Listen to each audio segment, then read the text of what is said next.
So hello everyone, my name is Ajay and I have 12 plus years of experience in different domains which are covered in CISSP. I'm practitioner of multiple domains that we cover in this particular domain in my day-to-day life. So today I'll be taking your lectures on CISSP to help you in your learning journey as well as in your certification journey. I'm working with UniNets, which according to me is a good organization where you can start your learning journey for CISSP. We will talk about multiple things which will be helpful for you in learning the aspects of your different topics. And when we talk about CISSP, it comes to our mind whether the person is certified or not. According to me, there are two aspects to look at it. If you succeed in the very first shot, it is always something which is appreciable. But for the people who don't crack their certification in the very first shot, definitely they have something that they learned and they are good with the experience. So I am the person who was not able to crack CISSP in the very first shot. So it gave me learning and I'll be sharing that particular same learning with you when you'll be sitting for your CISSP exam. And definitely, we will be providing you some good topics, depth, knowledge, and good content to to cover your CISSP exam at the same time to cover your to enhance your knowledge base. So thank you very much for attending this particular session. So today we'll be talking about CISSP exam. So I'm assuming that you are here in this lecture. So I'm assuming that either you are planning for CISSP or there is something going on in your mind, like you want to go for CISSP, or you may be here to learn topics of CISSP which can smoothen your day-to-day tasks that you perform in your organization. So CISSP basically is an exam, a certification exam, which is conducted by ISC Square, as you can see on my screen. So this uh, certification body, it is non-profit organization. Second, this organization basically stresses multiple things, multiple courses are offered by this particular organization. As you can see on my screen, there are several CISSP, there are several courses which are offered except CISSP. As like for the basic one, you can go for CC, SSCP, likewise CISSP. So there are many more certification exams which are offered by ISU Square. Now, as we are discussing about CISSP, so let's dive what all things that we need to consider before start the preparation for CISSP exam. So CISSP exam is offered in multiple languages, broadly 5 different language that you can choose from. Either you can go for English, Chinese, Japanese, German, or Spanish. So whatever questions, whatever answers that you'll see in your exam, you can choose your language accordingly. So that was the first thing that we have to understand. Now, what all things that CISSP exam covers in general? So there are broadly several different domains which touch different aspects of industry. For example, we have security and risk management. We will discuss each and every topic in detail when we come to the course content.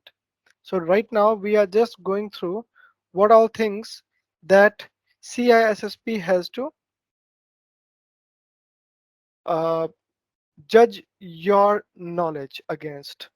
So the very first is security and risk management, where it will it will judge you basis upon are you aware of the basic security of IT infrastructure or the physical infrastructure? Likewise, whether you are good in assessment and remediation of the risks, several models associated to risk management. Then second domain, it covers around the asset security.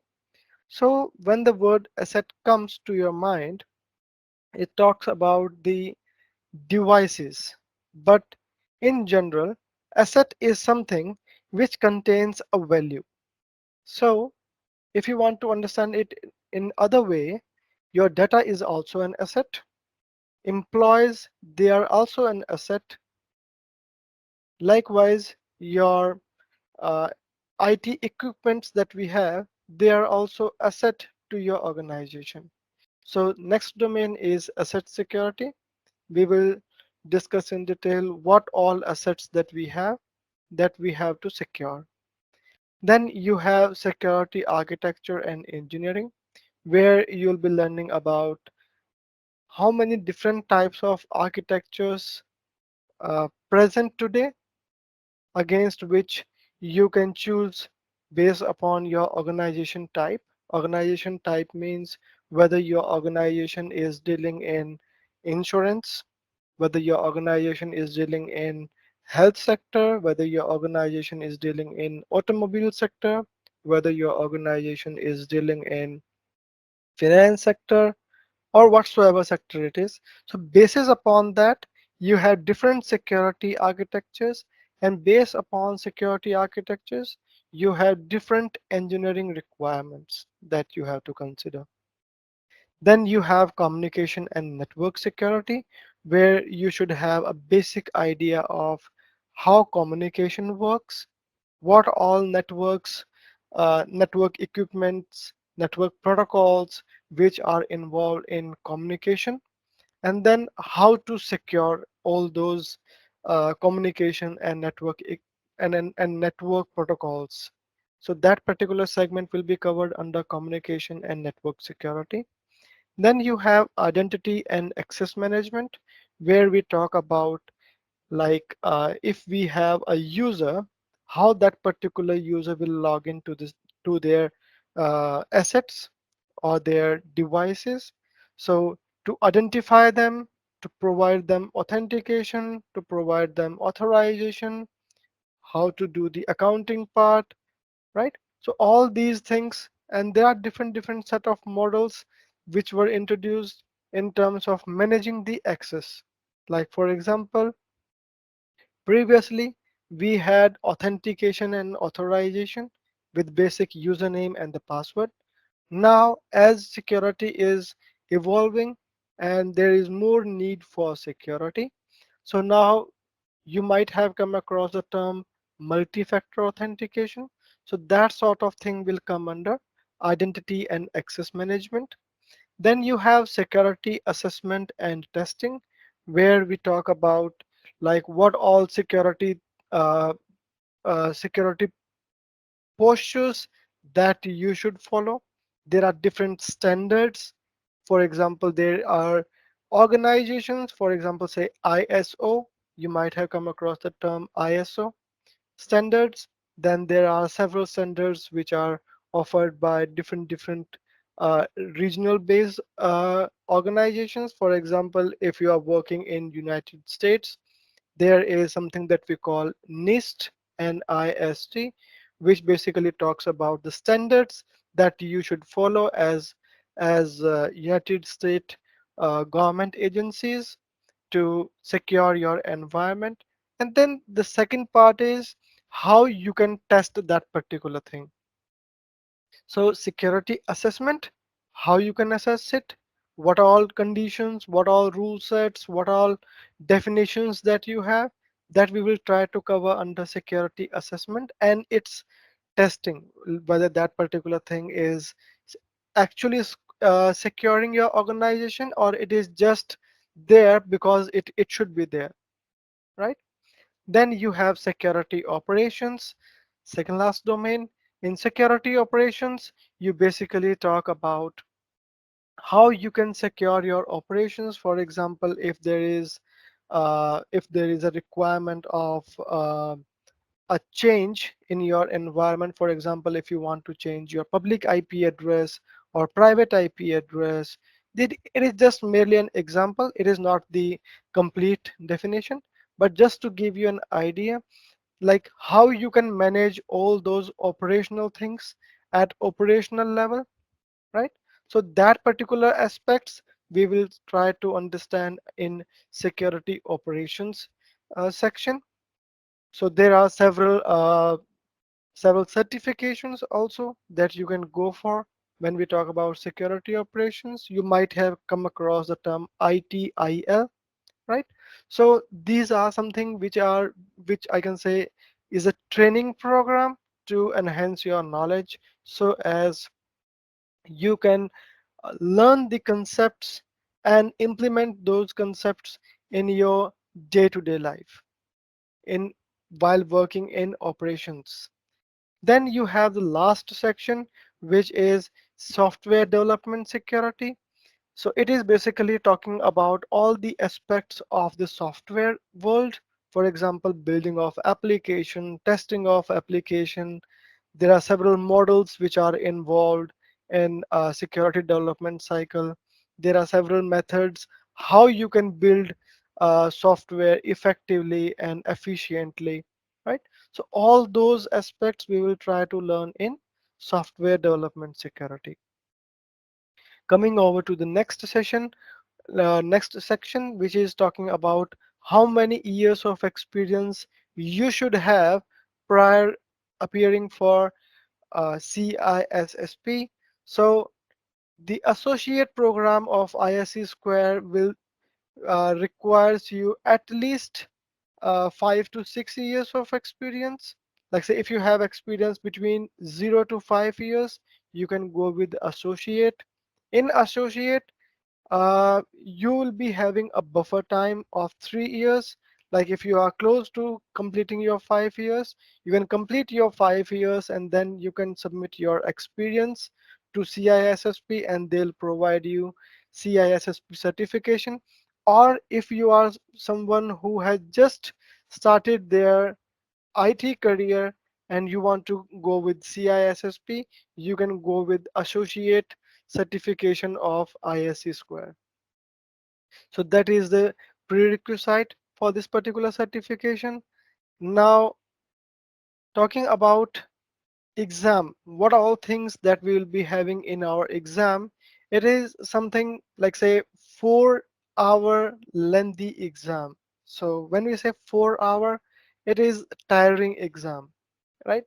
And as we know, it is uh, adaptive uh, adaptive testing exam, which means whenever you attempt an exam question, the next question it will be basis upon the reply that you have provided to the previous question. For example, if I'm asking you what is the number which comes after 1, if you reply it 2, then it is correct, then it will increase the difficulty level. But if you have replied 0, then it will decrease the difficulty level in the next question.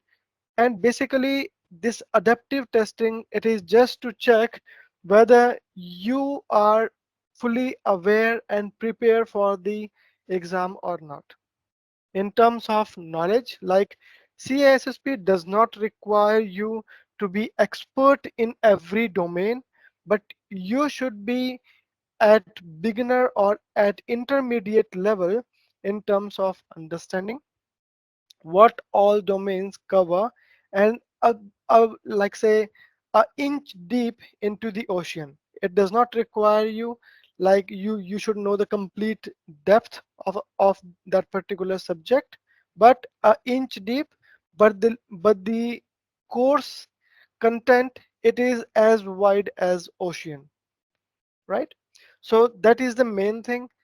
The number of questions you'll be getting, it is somewhat around 125 to 175.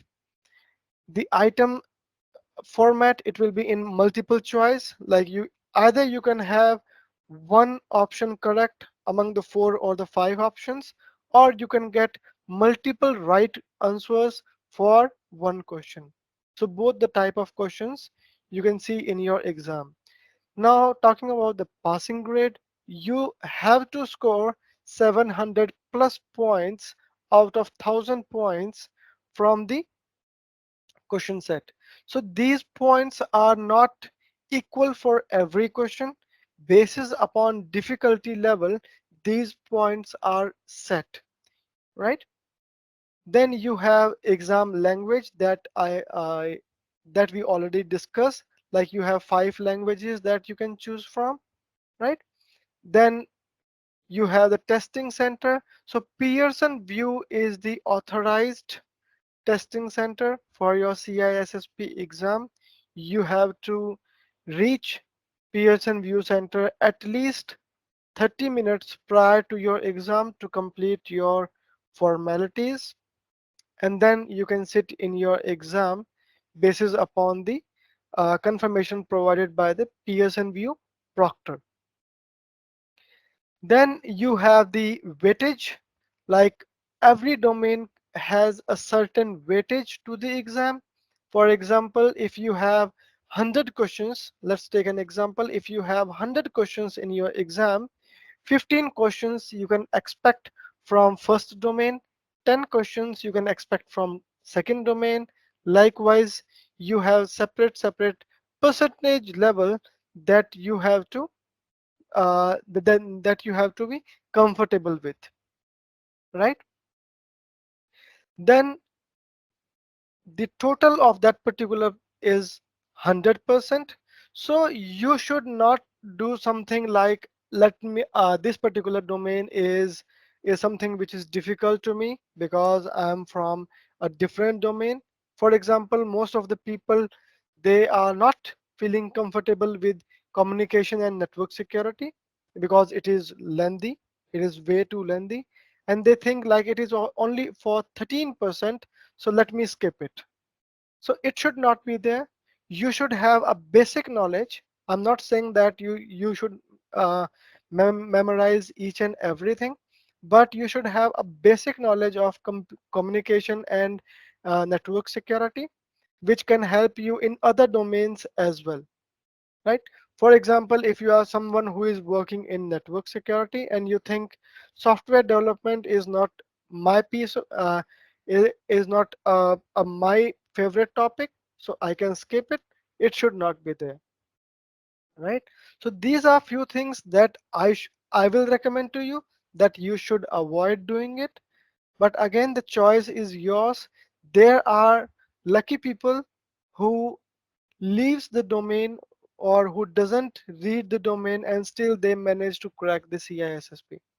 But we should not take uh, something which is luck, like we should not test our luck in our CISSP exam, because it is not more like revenue or your money consuming thing, but also it is something which is, like, say, you are emotionally connected to. For example, if you crack in your first shot, it is good, you are motivated, you are enthusiastic. But if you are not able to successfully crack in your first attempt, it will definitely bring you stress, it will definitely discourage you. But that should not be the case, right? So in order to prepare yourself in a best effective manner, right, you should understand each and every domain at a basic level, at least the domains that you are not comfortable with. Don't try to skip it, rather just understand a bit about it and just leave few topics which you feel you are not comfortable with, right?